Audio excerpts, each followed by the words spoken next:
কলকাতা কর্পোরেশনের ২৬ নম্বর ওয়ার্ডে ১২ই জুলাই ডক্টর শ্যামাপ্রসাদ মুখার্জির একতা সংঘের পক্ষ থেকে মানব সেবায় অনুষ্ঠিত হলো রক্তদান শিবির। এদিন উদ্যোক্তাদের এই মানবিক উদ্যোগকে স্বাগত জানিয়ে অনুষ্ঠানের শুভ উদ্বোধন করেন রাজ্যের মন্ত্রী পূর্ণিমা চক্রবর্তী। ডক্টর শ্যামাপ্রসাদ মুখার্জির একতা সংঘের সভাপতি দীপক রায়ের বিশেষ উদ্যোগে আয়োজিত এদিনের রক্তদান শিবিরে বহু মানুষ স্বেচ্ছায় রক্তদান করে ও রক্তদাতাদের মঞ্চে উত্তরীয় পরিয়ে ও সার্টিফিকেট দিয়ে সম্মান জানানো হয়।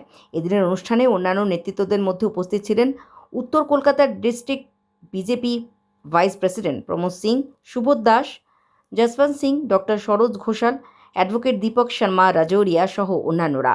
উক্ত অনুষ্ঠানে সংস্থার পক্ষ থেকে সহযোগী হন সংস্থার সহ সভাপতি মনীষ ঝা, অরুণ প্রসাদ সহ অন্যান্য সদস্যরা। আজকে শ্যামাপ্রসাদ মুখার্জি একতা সংঘ সংস্থা থেকে রক্তদান শিবির আয়োজিত করা হলো। এর মধ্যে যোগদান দিয়েছেন ভারতীয় জনতা পার্টির বহু যুব সৈনিকরা।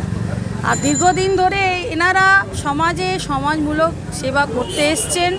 সমাজমূলক সেবা করতে এনাদের ভূমিকা অগ্রদিকে দেখতে পারবে, তাই আজকেও করেছেন।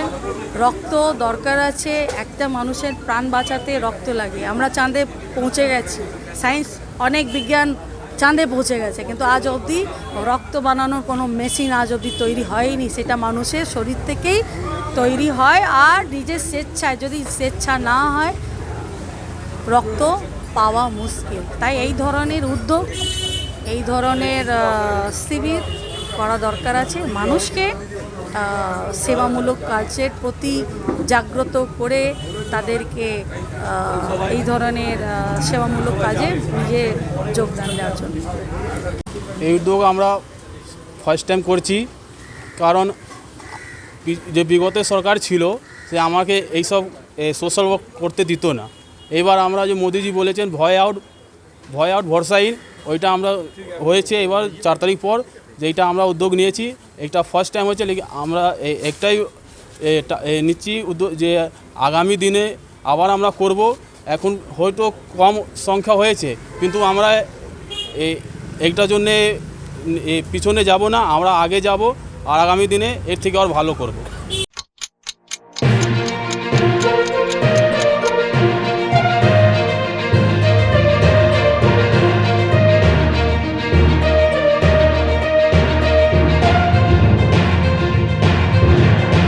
টোয়েন্টি 24/7 নিউজ নেশন, সবার মাঝে, সবার আগে।